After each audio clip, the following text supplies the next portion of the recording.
శ్రీ గురుభ్యో నమః. హరి ఓం. గురుర్బ్రహ్మ గురుర్విష్ణు గురుర్దేవో మహేశ్వర గురు సాక్షాత్ పరబ్రహ్మ తస్మై శ్రీ గురవే నమః. కృష్ణం వందే జగద్గురు అన్నారు. శ్రీకృష్ణ పరమాత్మ ఈ చతుర్దశ భువనాలకి కూడా సద్గురు. అటువంటి సద్గురువు యొక్క కథ మొత్తము కూడా భాగవతము అంటారు. ఈ భాగవతంలో 18 స్కంధాలు ఉన్నాయి. ఒక్కొక్క స్కంధంలో ఒక్కొక్క రకమైనటువంటి ఉపయోగాలు ఉన్నాయన్నమాట. నేను ఇది నా స్వానుభవంలో తెలుసుకున్న విషయం. నా పేరు లంక శ్యామసుందరం అంటారు. మాది కృష్ణా జిల్లా చల్లపల్లి గ్రామం.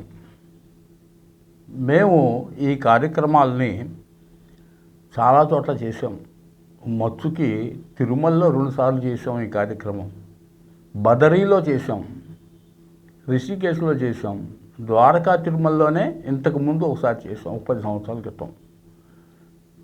ఇప్పుడు మరలా తిరిగి ద్వారకా తిరుమలలో చేస్తున్నాం.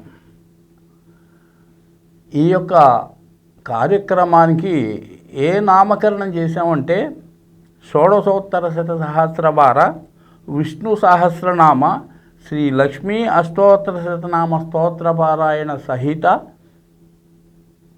మహాభాగవత ప్రవచన మహాయజ్ఞము అని నామకరణం చేసాం.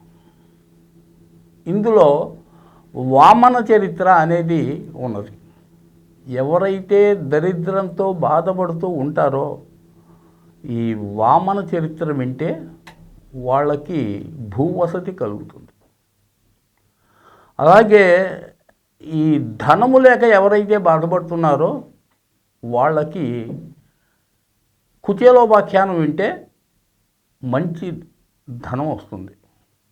ఎవరికైతే వివాహాలు కాక ప్రతిబంధకాలతో కూడుకొని ఉంటారో వారికి రుక్మిణీ కళ్యాణం ఉంది. ఆ రుక్మిణీ కళ్యాణం వినేటట్టయితే వారి యొక్క ఆడపిల్లలకు కానీ మగపిల్లలకు కానీ సకాలంలో వివాహాలు జరుగుతూ ఉంటాయి. ఈ కార్యక్రమము మొత్తము కూడా ద్వారకా తిరుమలలో వేంచేసి ఉన్న వెంకటేశ్వర స్వామి వారి దివ్య పాద సన్నిధిలో గల వెంకటేశ్వర బ్రాహ్మణ నిత్యాన్నదాన సదనమునందు 22/5/2024 తేదీ నుంచి 29/5/2024 తేదీ వరకు జరుగుతాయి. ఈ కార్యక్రమాలని మేమే నిర్వహిస్తున్నాము. అన్యులు ఎవరు లేరు. ఎవరి దగ్గర కూడా ధన సహాయాన్ని ఆశించటం లేదు మేము. ఇంకా చెప్పాలంటే చాలా ఉంది. ఈ కార్యక్రమంలో ముఖ్యంగా మేము ప్రతిరోజు 22/5/2025 తేదీ నుంచి 29/5/2025 తేదీ వరకు ఉదయం 6 గంటల నుంచి 9 గంటల దాకా విష్ణు సహస్రనామ పారాయణ జరుగుతుంది.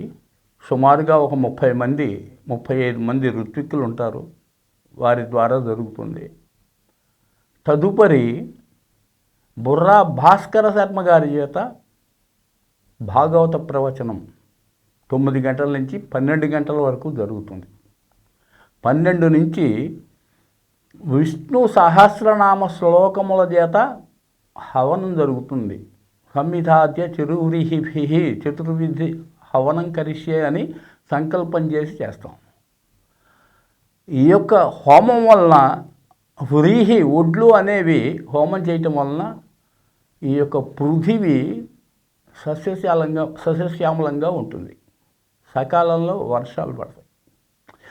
ఈ అన్నం, చెరువు అంటే అన్నం ద్వారా అన్నాన్ని హోమం చేయటం వలన పిపీలికి అది బ్రహ్మపర్యంతం. అంటే చీమ దగ్గర నుంచి పెద్దవాళ్ళ దాకా చాలా బ్రహ్మాది దేవతల దాకా కూడా ఆహారం లభిస్తుంది. ఆద్యం ద్వారా దేవతలకి ఆహారం అందుతుంది. సమ్మిత్ అనేది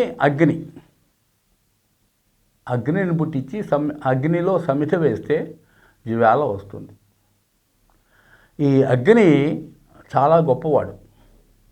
దేవతల్లో 2 రకాలైన దేవతలు ఉన్నారు. ఒకటి అగ్నిశ్వాత్తాది పితృదేవతలు, రెండవది ఇంద్రాది దేవతలు. ఇప్పుడు మనకి అగ్నిశ్వాత్తాది పితృదేవతలను పక్కన పెడితే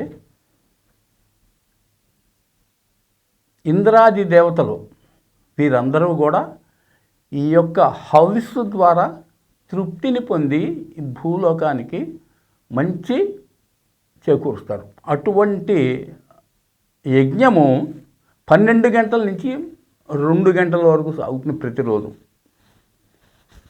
అక్కడి నుంచి మళ్ళీ 3 గంటల నుంచి బుర్రా భాస్కర శర్మ గారి చేత ప్రవచనం జరుగుతుంది, భాగవత ప్రవచనం.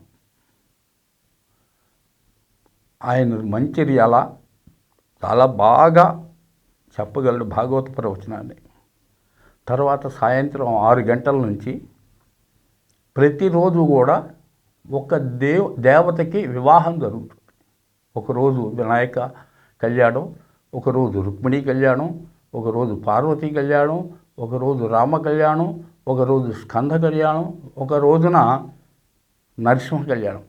ఇలా 7 రోజులు కూడా 7 కళ్యాణాలు జరుగుతాయి. ఈ యొక్క కార్యక్రమంలో పాల్గొని ఆ యొక్క స్వామివారి యొక్క కృపని పొందటానికి ఎవరెవరైతే వస్తారో వారందరికీ కూడా భోజన వసతి ఏర్పాటు చేస్తాం. మీరు ఏమీ కూడా చెల్లించాల్సిన అవసరం లేదు. ఇది మేము లోక కళ్యాణార్థం చేస్తున్నాం. మేము ఇంత డబ్బు ఖర్చు పెట్టుకుని చేస్తున్నప్పుడు కూడా మేము మా గోత్రనామాలను కూడా అక్కడ చెప్పుకోం.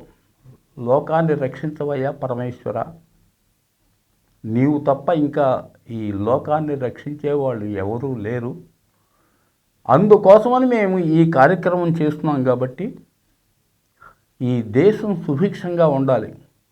ఆవులు వాటి దూడలకి పాలిచ్చిన తర్వాత అపరిమితమైనటువంటి క్షీరాన్ని ఈ యొక్క జనానికి ప్రసాదించాలి. అలాగే ఈ స్త్రీలు, కుల స్త్రీలు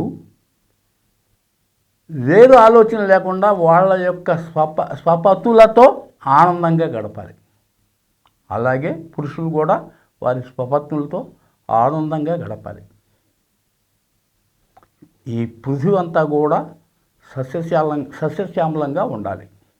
అదియూ కాకుండా జార, చోర, అగ్ని, శత్రు బాధలు నివృత్తి అవ్వాలనే కోరికతో ఈ కార్యక్రమం చేస్తున్నారు. కాబట్టి భక్తవర్యులు అందరూ కూడా ఈ కార్యక్రమంకు విచ్చేసి కార్యక్రమం జయప్రదం చేయవలసిందిగా ప్రార్థిస్తున్నాను.